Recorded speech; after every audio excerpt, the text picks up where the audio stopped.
ಕಾನೂನು ಜಾಗೃತಿ ಯೂಟ್ಯೂಬ್ ಚಾನಲ್ಗೆ ಸ್ವಾಗತ.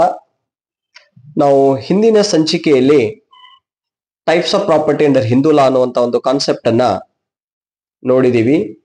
ಅದರಲ್ಲಿ ಅಬ್ಸಲ್ಯೂಟ್ ಪ್ರಾಪರ್ಟಿ ಅಂದ್ರೆ ಯಾವುದು ಅನ್ನುವಂಥದ್ದನ್ನು ನೋಡಿದೀವಿ. ಅದರಲ್ಲಿ ಎರಡು ಬಗೆಯ ಆಸ್ತಿಗಳು ಬರ್ತವೆ, ಸೆಲ್ಫ್ ಅಕ್ವೈರ್ಡ್ ಪ್ರಾಪರ್ಟಿ ಮತ್ತು ಸೆಪರೇಟ್ ಪ್ರಾಪರ್ಟಿ. ನಾನು ಲಾಸ್ಟ್ ಸಂಚಿಕೆಯಲ್ಲಿ ನಿಮ್ಗೆ ಹೇಳಿದ್ದೆ, ಮುಂದಿನ ಸಂಚಿಕೆಯಲ್ಲಿ ನಾವು ಕೋಪಾರ್ಷನರಿ ಪ್ರಾಪರ್ಟಿ ಅಂದ್ರೆ ಏನು ಅನ್ನುವಂಥದ್ದನ್ನ ನೋಡ್ತೀವಿ. ಅದರಲ್ಲಿ ಜಾಯಿಂಟ್ ಫ್ಯಾಮಿಲಿ ಪ್ರಾಪರ್ಟಿ ಮತ್ತು ಕೋಪಾರ್ಷನರಿ ಆನ್ಸಿಸ್ಟಲ್ ಪ್ರಾಪರ್ಟಿ ಬರುತ್ತೆ ಅನ್ನುವಂತ ಒಂದು ವಿಷಯವನ್ನ ಹೇಳಿದ್ದೆ ನಿಮ್ಗೆ. ಈಗ ನಾವು ಆನ್ಸಿಸ್ಟಲ್ ಪ್ರಾಪರ್ಟಿ ಮತ್ತು ಜಾಯಿಂಟ್ ಫ್ಯಾಮಿಲಿ ಪ್ರಾಪರ್ಟಿ ಇವೆರಡು ಕೋಪಾರ್ಷನರಿ ಪ್ರಾಪರ್ಟಿ ಹೆಡ್ ಅಲ್ಲಿ ಬರೋದ್ರಿಂದ ಈ ವಿಷಯವನ್ನ ತಿಳಿದುಕೊಳ್ಳುವ ಪೂರ್ವದಲ್ಲಿ ಇಂದಿನ ಸಂಚಿಕೆಯಲ್ಲಿ ನಾವು ಜಾಯಿಂಟ್ ಫ್ಯಾಮಿಲಿ ಅಂದ್ರೆ ಏನು ಮತ್ತು ಕೋಪಾರ್ಷನರಿ ಅಂದ್ರೆ ಏನು ಅನ್ನುವಂತ ಒಂದು ವಿಷಯವನ್ನ ತಿಳಿದುಕೊಳ್ಳೋಣ. ನಂತರದ ಸಂಚಿಕೆಯಲ್ಲಿ ನಾವು ಆನ್ಸಿಸ್ಟಲ್ ಪ್ರಾಪರ್ಟಿ ಯಾವ್ದಕ್ಕೆ ಅನ್ಬೇಕು, ಅದು ಯಾವಾಗ ಕೋಪಾರ್ಷನರಿ ಆಗಿ ಕಲರ್ ತಗೊಳ್ತದೆ, ಜಾಯಿಂಟ್ ಫ್ಯಾಮಿಲಿ ಪ್ರಾಪರ್ಟಿ ಯಾವ್ದಕ್ಕೆ ಹೇಳಬೇಕು, ಅದು ಕೋಪಾರ್ಷನರಿ ಪ್ರಾಪರ್ಟಿ ಹೇಗೆ ಆಗತ್ತೆ ಅನ್ನುವಂತ ವಿಷಯವನ್ನ ಡಿಸ್ಕಸ್ ಮಾಡೋಣ.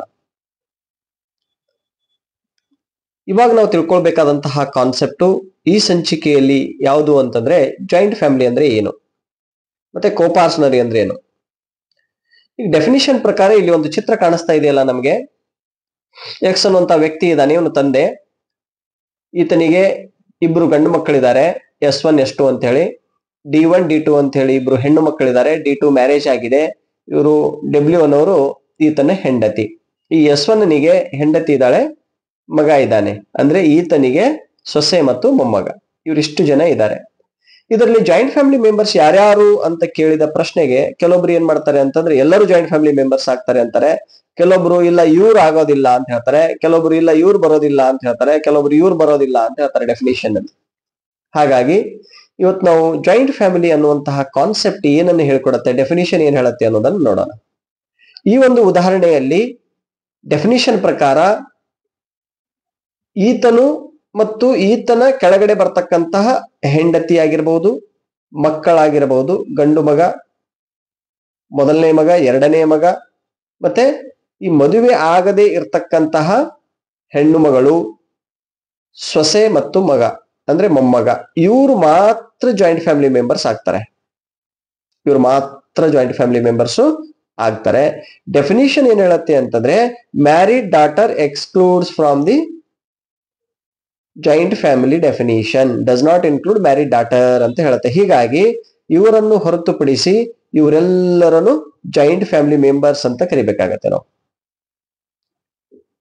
ವಿಷಯ ಕ್ಲಿಯರ್ ಆಯ್ತು. ಬಟ್ ಕೆಲವೊಬ್ರು ಪ್ಲೇಂಟ್ ಅನ್ನ ಮರೆಯುವಾಗ, ರಿಟರ್ನ್ ಸ್ಟೇಟ್ಮೆಂಟ್ ಬರುವಾಗ ಏನ್ ಮಾಡ್ಬಿಡ್ತಾರೆ ಅಂತಂದ್ರೆ ಮದುವೆ ಆಗಿರ್ತಕ್ಕಂಥ ಹೆಣ್ಣು ಮಗಳನ್ನು ಕೂಡ ಪ್ಲೇಂಟ್ ಅಲ್ಲಿ the plaintiff and defendants are joint family members ಅಂತ ಬರೀತಾರೆ. ತಪ್ಪಾಗ್ಬಿಡುತ್ತದೆ.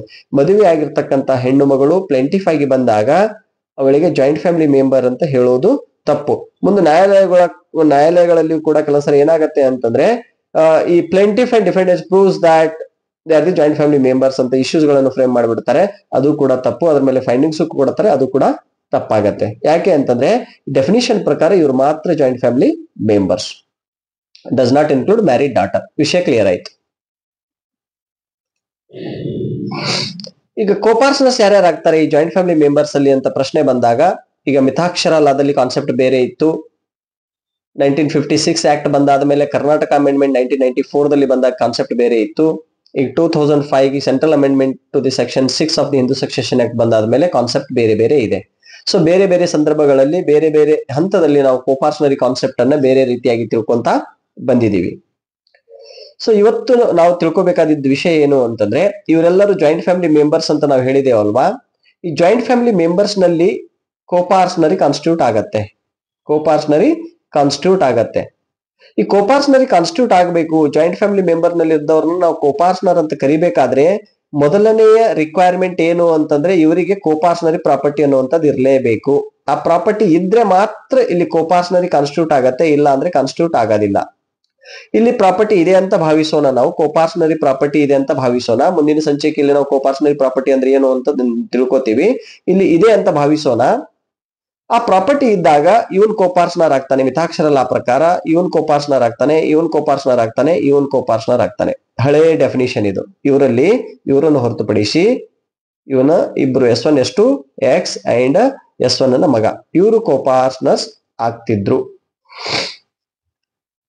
ಮುಂದೆ 1994 ಕರ್ನಾಟಕ ಅಮೆಂಡ್ಮೆಂಟ್ ಬಂತಲ್ಲ, ಅವಾಗ ಸ್ವಲ್ಪ ಡೆಫಿನಿಷನ್ ಅಲ್ಲಿ ಬದಲಾವಣೆಯನ್ನ ತಂದ್ರು. ಏನ್ ತಂದ್ರು ಅಂದ್ರೆ, unmarried daughter as on the date of commencement of amendment act 1994, unmarried daughter is also coparcener ಅಂತ ಅಂದ್ರು. ಅಂದ್ರೆ ನೋಡಿ, ಡೆಫಿನಿಷನ್ ಅಲ್ಲಿ ಸ್ವಲ್ಪ ಬದಲಾವಣೆ ಆಯ್ತು. ಅಂದ್ರೆ ಅಮೆಂಡ್ಮೆಂಟ್ ಆಕ್ಟ್ ಪ್ರಕಾರ ಇವನು ಕೋಪಾರ್ಟ್ನರು, ಈತನ ಮಗ ಕೋಪಾರ್ಟ್ನರು, ಈತನ ಕೋಪಾರ್ಟ್ನರು, ಅನ್ಮ್ಯಾರಿಡ್ ಡಾಟರ್ ಕೋಪಾರ್ಟ್ನರ್, ಇವ್ರನ್ನ ತೆಗೆದ್ರು ಹೊರಗೆ.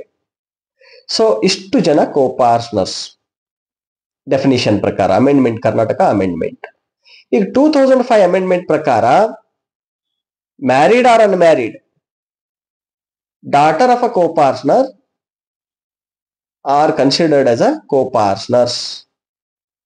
ಅಂದ್ರೆ ಈಗಿನ ಡೆಫಿನಿಷನ್ ಪ್ರಕಾರ ಇವನು ಕೋಪಾರ್ಟ್ನರು, ಈತನ ಮಗ ಕೋಪಾರ್ಟ್ನರು, ಇವನು ಕೋಪಾರ್ಟ್ನರು, ಇವಳು ಕೋಪಾರ್ಟ್ನರು.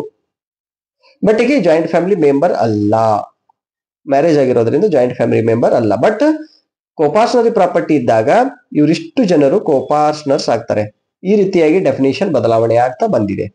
ಸೊ ನಾವು ಮುಂದಿನ ಸಂಚಿಕೆಯಲ್ಲಿ ಕೋಪಾರ್ಟ್ನರಿ ಪ್ರಾಪರ್ಟಿ ಅಂದ್ರೆ ಏನು, ಇದರಲ್ಲಿ ಜಾಯಿಂಟ್ ಫ್ಯಾಮಿಲಿ ಪ್ರಾಪರ್ಟಿ ಯಾವ್ದಾಗ್ತದೆ, ಆನ್ಸೆಸ್ಟರ್ ಪ್ರಾಪರ್ಟಿ ಯಾವಾಗ ಕೋಪಾರ್ಟ್ನರಿ ಅನ್ಬೇಕು, ಯಾವಾಗ ಅನ್ಬಾರ್ದು ಅನ್ನುವಂತಹ ವಿಷಯವನ್ನ ನಾವು ಡಿಸ್ಕಸ್ ಮಾಡೋಣ.